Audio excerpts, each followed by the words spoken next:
from there. Everything that happens on a demonic level comes from their headquarters. Go over to Matthew chapter 16. I got your juices flowing now, so I'm glad. I know we were up in high praise, but let's get into this. You ready? Matthew 16 and 18. And I'm reading from my Hebrew Greek Bible, so it's going to read a little different, I believe. He says, Jesus said, and I am saying to you, you are Peter, and upon this rock I shall build my congregation. And the gates of Hades will not prevail against the congregation. 19, I shall give you the keys of the what? Kingdom of the heavens. Now the original Greek didn't say kingdoms, the keys of the kingdom of heaven, say of the heavens, because Jesus understood there were multiple heavens. Okay, I'll come back to that. So I'm giving you the keys of the kingdom of the heavens, and whatever you would bind on earth will already have been bound in the heavens with ongoing effect. And whatever you will loose upon the earth will already have been loose in the heavens with ongoing effect. Why? Because we said there are how many heavens? 3. There are 3 heavens. And so the disciples and us need authority to operate in all 3 of them. Because there's some stuff that is connected to the 3rd heaven that we need released in the earth. And then we have to have authority to deal with Satan and his angelic ranks and his demons in the heavenly realms. Right. And so he has given us the keys to bind and loose things that are in the heavenlies. Say the heavenlies. And so we got to deal with this. He said that the very gates of hell would not be able to what? Prevail against the congregation or the church. So we got to understand where the gates are. Because growing up in the church, when I had heard people talk about the gates of hell, I assumed that the hell gates was in hell.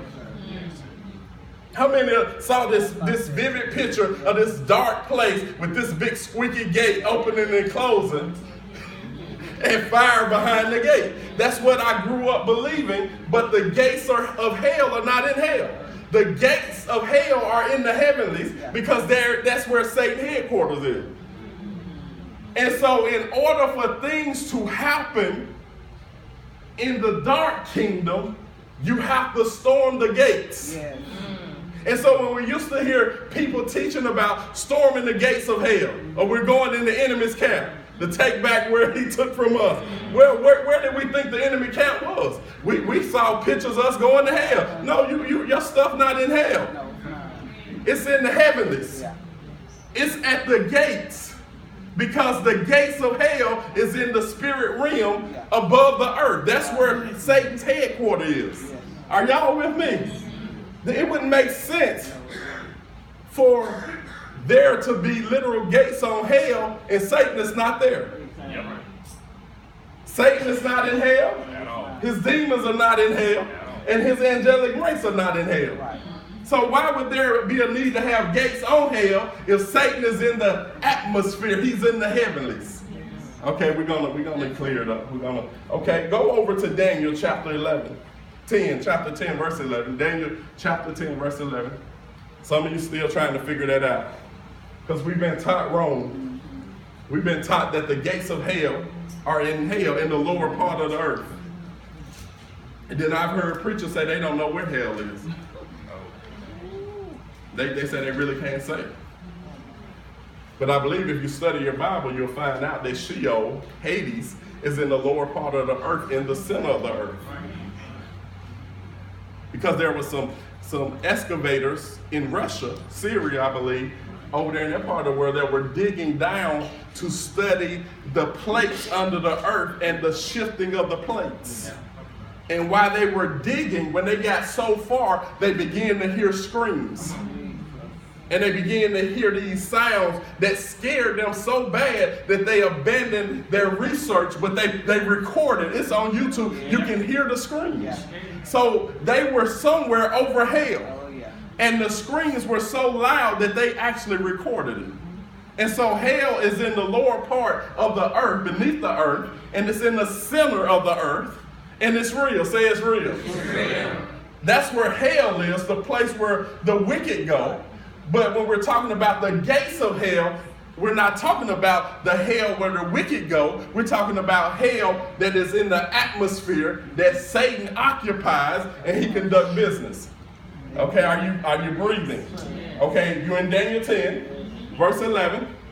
Then he said, talking about the angel to me, do not be in awe or afraid, Daniel, for the first day you set your heart to understand. What day? The first day that you prayed to set your heart to understand and to chasten yourself before your God, your words were heard. God heard them on what day? The first day. And I have come because of who word? Your word. Your words, verse 13. But the prince, say prince, of the kingdom of Persia withstood me for 21 days. But lo, Michael is which angel? The archangel. He's responsible for battles, right? Michael, the archangel, one of the chief princes, came to help me, and I remained there with the king of Persia. Now I have come to make you understand what will befall your people in the latter days, for it is yet the vision for many days. Now, let me set this up for you. Daniel was where praying? In the earth. Come on, y'all. He was praying from where? In the earth. His prayer was heard what day? The first day. Where was his prayer heard? In the heavens. The heavens. God dispatched an answer to his prayer from where? The heavens. Somewhere between heaven and earth, his prayer, his answer got held up. It didn't just get held up to be held up. There was a prince of Persia, and we understand that Satan is the prince of Persia, held him up, the angel that was trying to get the answer to Daniel, and Michael, the archangel of war, had to come and assist him so he can get broke free, so he could get the answer to Daniel. So where did this epic battle take place? In the heavenly realms. Because in order for the angel to get from heaven to earth, he had to come through the gates. He had to come through the gates of hell that are in the heavenlies to get the message here. But Michael came to assist him so he can come on down with the message. So if we're going to understand spiritual warfare, when we're talking about the heavenlies, the gates of hell are in the heavenly realm. And stuff has to pass through the gates daily.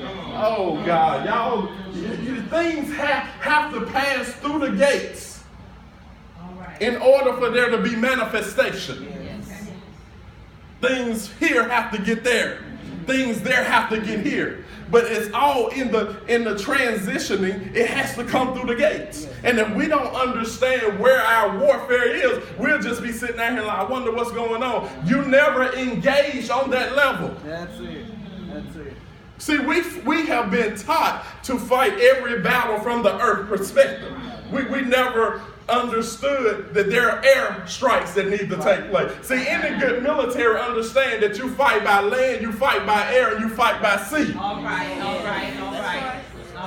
That's why you have the Navy, because they got the sea covered. That's why you have the Air Force, they got the air covered. And that's why you have the Marines and the Army to make sure the earth is taken care of. Well, we have to shift our thinking when it comes to spiritual battles and realize that we're not just fighting on land. We're fighting spirits that are above our heads in the atmosphere, and we got to make sure that we're dealing with them in that dominion, in that domain or that realm.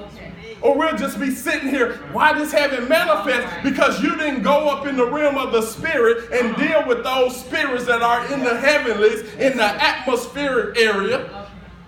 And they're blocking stuff because it has to pass through them. It has to go through the gate. But Jesus said the gates of hell won't be able to stop you. But they'll stop you if you don't realize where they're located. So when we're having our warfare conferences, putting camouflage on, talking about we're storming the gates of hell, you better know where they're at. You better know that they're in the heavenlies, and you got to deal with that and bind spirits up that are in the heavenlies. Am I helping you? Yes. So Daniel's prayer was heard on the first day, but he didn't get the answer until the 21st day. 20 days to get what he was looking for because it was held up in the heavenly realm. Say the heavenly realm. Go over to Ephesians chapter 2. I can't stay there. I could, but we're going to get clarity.